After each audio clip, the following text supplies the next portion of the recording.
Assalamu alaikum. My name is Iram Khan and today I'm going to give you lecture on noun. Today is my third lecture और आज हम noun के बारे में पढ़ेंगे. Noun क्या होता है? हम लोग from the very beginning हम लोग पढ़ते आ रहे हैं किसी भी चीज़, जगह या शख्स का नाम. That's called noun. The name of any person, place or thing, that's called noun. और नाउन की हमने प्रीवियस क्लासेस में बहुत सी काइंड्स भी पढ़ी थी. Countable noun, uncountable noun, common noun, proper noun. आज हम पढ़ेंगे एब्स्ट्रैक्ट नाउन और कंक्रीट नाउन. एब्स्ट्रैक्ट क्या होता है? एब्स्ट्रैक्ट होता है आपके ख़याल में जो चीज़ें आती हैं, आपके माइंड की जो फीलिंग्स होती हैं, दैट्स एब्स्ट्रैक्ट. अच्छा, एब्स्ट्रैक्ट नाउन क्या होता है? Abstract noun, it's something does exist in your mind and thought but does not have any physical or concrete existence. Abstract noun क्या होता है कि आपके दिमाग में और आपके माइंड में तो ये चीज़ें हों कि हाँ भाई something does happen, does exist but it does not exist physically. Physically मतलब आप उसको छू नहीं सकते, you can't touch it. For example, happy. The girl is happy. You can see a girl who is happy but you can't see the happiness. You can see happiness on the girl's face. एक कोई concrete आपके पास object होना चाहिए जिसके ऊपर आप ये feelings देख सकें. But without that you can think about it but you can't see that things. The next example is sad. आप gloomy होते हैं, आप sad होते हैं, आप उदास होते हैं, तो you can feel that sadness but you can't see that sadness, क्या उदासी कैसी होती है. और इसी तरह हेट है, angry, the boy is angry. गुस्सा आप उसके चेहरे पे देख सकते हैं but you can feel that angriness but you can't say that there is any physical shape of it. The next is concrete noun. अब इसके बिल्कुल ऑपोजिट, एब्स्ट्रैक्ट नाउन के बिल्कुल ऑपोजिट कंक्रीट नाउन है. You can touch that object, you can touch, you can feel, those are called concrete noun. For example, any desk, boy, a girl, a lamp और anything that you can touch, that's called concrete noun, जिसकी एक physical existence हो. The thing which have its physical existence, that's called concrete noun. Concrete से हमें खुद पता लग रहा है कि कोई ठोस चीज़. तो जिस चीज़ को आप छू सकते हैं, जिस चीज़ को आप फील कर सकते हैं, वो कंक्रीट नाउन कहलाता है. और abstract noun, the thing which is in your mind, you can name them but you can't see them, that's called abstract noun. और concrete noun on the opposite, concrete noun वो चीज़ें which you can touch, you can see, even you can touch it and you can feel it. For example, building, class, class means walls and all the students, and you can see those things. Boy, do you understand that? Concrete noun क्या होता है? जिसको हम लोग छू सकते हैं, और एब्स्ट्रैक्ट नाउन जिनको हम फील तो कर सकते हैं but we can't touch it. अच्छा जी, यहाँ पर एक एग्जांपल है. यहाँ पर अगर मैं आपसे कहूँ कि आप एब्स्ट्रैक्ट नाउन और कंक्रीट नाउन को यहाँ पे आइडेंटिफाई करें तो आप किस तरह करेंगे? There is a sentence, the girl is happy to see the colours. हाँ जी, द गर्ल, नाउन क्या है? The girl. ठीक है, that's called concrete noun. You can see a girl.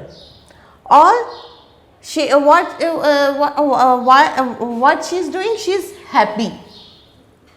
Happy मतलब हैप्पी उसकी स्टेट ऑफ माइंड है जिससे जो आपको एक गर्ल के ऊपर पता लग रहा है कि हाँ भाई वो हैप्पी है, तो ये एब्स्ट्रैक्ट नाउन हो गया. और गर्ल जो है वो कंक्रीट नाउन है. ऑब्जेक्ट क्या है? To see the colours. ठीक है, यहाँ पे ये कंक्रीट हो गया, कंक्रीट नाउन है क्योंकि हम इसको देख सकते हैं. Happy is abstract noun. ठीक है, समझ में आया? इसी तरह हम लोग अपनी जितनी भी जो भी फीलिंग्स होती हैं हमारी, वो एब्स्ट्रैक्ट होती हैं. हमारा माइंड की स्टेट ऑफ माइंड होता है. और कंक्रीट जो होता है वो जो चीज़ें हम लोग देख सकते हैं। ठीक है, अच्छा अब आप लोगों ने इसकी जो है एक्सरसाइज वो एक जो है उसको एक बार देखना है गौर से, उसके अंदर से आइडेंटिफाई करने हैं कि आपके कंक्रीट नाउन उसमें कौन कौन से हैं, एब्स्ट्रैक्ट नाउन कौन कौन से हैं, और उनको सर्कल और अंडरलाइन करना है। आई होप कि आपको समझ में आया होगा। नाउ नेक्स्ट हमारा लेक्चर है प्रोनाउन के ऊपर, so let's move to our next lecture. जी, हमारा नेक्स्ट लेक्चर है अबाउट प्रोनाउन। प्रोनाउन क्या होता है? The word which replaces the noun is called pronoun. वो लफ्ज़ जो नाउन को रिप्लेस करता है या नाउन की जगह इस्तेमाल होता है, दैट्स कॉल्ड प्रोनाउन। प्रोनाउन जैसे कि अब मैं बार बार अपना नाम तो नहीं लूँगी, I mostly use the word I, और जब मैं आपको कहूँगी तो मैं I don't use your names, I use you, we, they. All these things which replaces the noun is called pronoun. For example, he, she, it, your, we. ये जितनी भी चीज़ें जो रिप्लेस करती हैं नाउन को, ये प्रोनाउन कहलाती हैं। और प्रोनाउन में सब्जेक्ट, ऑब्जेक्ट, पोजेसिव, डिटर्मिनर, ये हम लोग करते हैं कि जिस तरह अगर हम लोगों ने एज अ सब्जेक्ट आपको पता है कि एक सेंटेंस में हम लोगों को क्या चाहिए होता है, एक सब्जेक्ट जो प्रॉपर एक सेंटेंस होता है, एक वर्ब और एक ऑब्जेक्ट। ठीक है, most of the pronouns that we use as a subject मतलब हम लोग अपने आप को या किसी को भी जो वो एक्शन शो कर रहा होता है, हम उसको बताने के लिए हम लोग या तो उसका नाम लिखते हैं या फिर हम लोग उसको उसकी जगह नाम को रिप्लेस कर देते हैं प्रोनाउन से। Let's suppose if I said सारा वर्क्स हार्ड। ठीक है, इफ आई सेड सारा works hard, she is a nice girl. Instead of Sarah, I use the word she. ठीक है, तो she जो है ये एक तो pronoun है, and I use this I use it as a subject, यानी कि जो काम कर रही है उसको मैंने बजाय नाम के मैंने उसका she का इस्तेमाल कर दिया। I don't use her, I don't use it, I only use she. लड़कियों के लिए she आपको पता ही है। For boys we use he, and for more than two peoples we use we, they. ठीक है, तो ये जितने भी चीज़ें हैं हम एज अ सब्जेक्ट इसको यूज़ करते हैं। Let's suppose I am a teacher, you are my students, he's a good boy, she works day and night, anything, it is a dog or it is a tree. Okay, and object क्या होता है? जो जिस पर काम हो रहा होता है, that's called object. For example, और हम लोग उसके लिए जब हम लोग फॉर्मेशन करते हैं सेंटेंस की, हम लोग वहाँ पर आई, ही, शी, इट का इस्तेमाल नहीं करेंगे। इफ़ आई सेड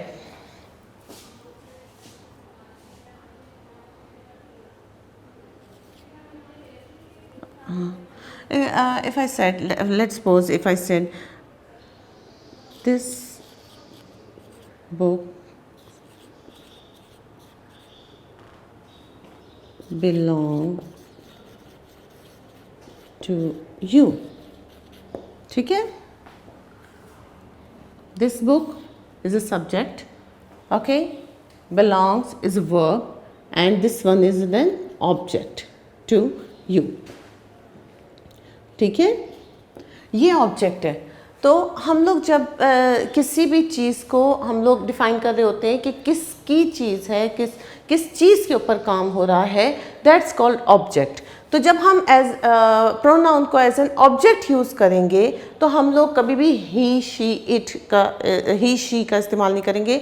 हम करेंगे यू को यू ही रखते हैं हम लोग, और वी को जैसे अस कर देते हैं, और आई को मी कर देंगे। ये जितनी भी चीज़ें that's called an object. Object के तौर पर अगर हम प्रोनाउन को यूज़ करेंगे। Next is possessive. Possessive means possession show करना, मतलब I said this pen, this marker is mine। ये मैं अपनी पोजेशन शो कर रही हूँ कि ये मेरा मार्कर है, ठीक है। जब हम किसी चीज़ की पोजेशन शो करते हैं तो ऑब्वियसली प्रोनाउन भी उसी के हिसाब से हम चेंज कर देते हैं।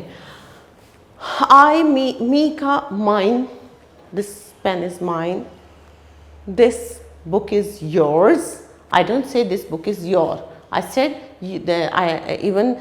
This book is you, it's wrong. This book is yours, आपकी है। और दिस इज़ हिज कार, ये उसकी कार है, ठीक है। और दिस इज़ हर्स डॉग, ये उसका डॉग है। It's this is it's home। Let's what is there is a dog and I said this dog is hers and it's home, ठीक है।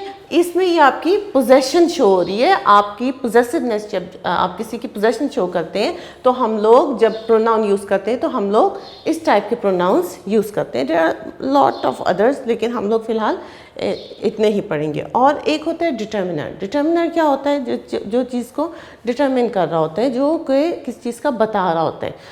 यूजुअली इसके बाद एक नाउन लगता है। जैसे let's suppose if I said my, I will start, my sister is cute, ठीक है। यहाँ पे जब मैं अपने बता रही हूँ कि वो बग़ैर किसी नाउन के मेरा एक सब्जेक्ट कंप्लीट हो रहा है कि माई सिस्टर, डिटर्मिनर है माई, मतलब मैं एक चीज़ को बता रही हूँ, डिटर्मिन कर रही हूँ कि माई सिस्टर इज़ क्यूट, मेरी बहन क्यूट है। तो जब हम लोग किसी चीज़ को डिटरमिन करते हैं तो हम लोग जो प्रोनाउंस हैं उनको चेंज कर देते हैं माई, योर, हिज, हर, इट्स के तौर पर। मिसाल के तौर पर जैसे मैंने आपको एक मिसाल दी है, my sister is cute. Next मिसाल मैं दे देती हूँ, your house is in Allama Iqbal town. आपका घर, मैंने डिटरमिन किया है कि आपका घर जो है वो अल्लामा इकबाल टाउन में है। तो all this things are the part of pronoun.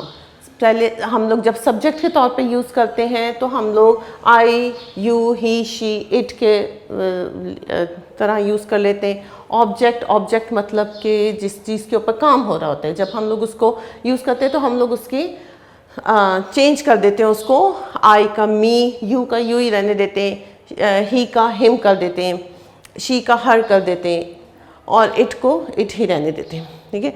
और अगर हम पोजेशन शो करते हैं या पोजेसिवनेस शो करते हैं तो that's called mine, me, mine, you, your, yours, him, his, her, hers, it, its. और डिटर्मिनर, अगर हम डिटर्मिनर के तौर पे यूज़ करेंगे तो हम लोग किस तरह कर देंगे, आई, मी, माइन को माई, योर को योर्स को योर, हिज को हिज रहने देंगे, हर्स को हर, और इट्स को इट्स ही रहने देंगे, ठीक है। लेट्स सपोज अगर हमारे पास एक से ज़्यादा लोग हों तो हम लोग क्या यूज़ करते हैं? दे। अगर मैं आपसे कहूँ कि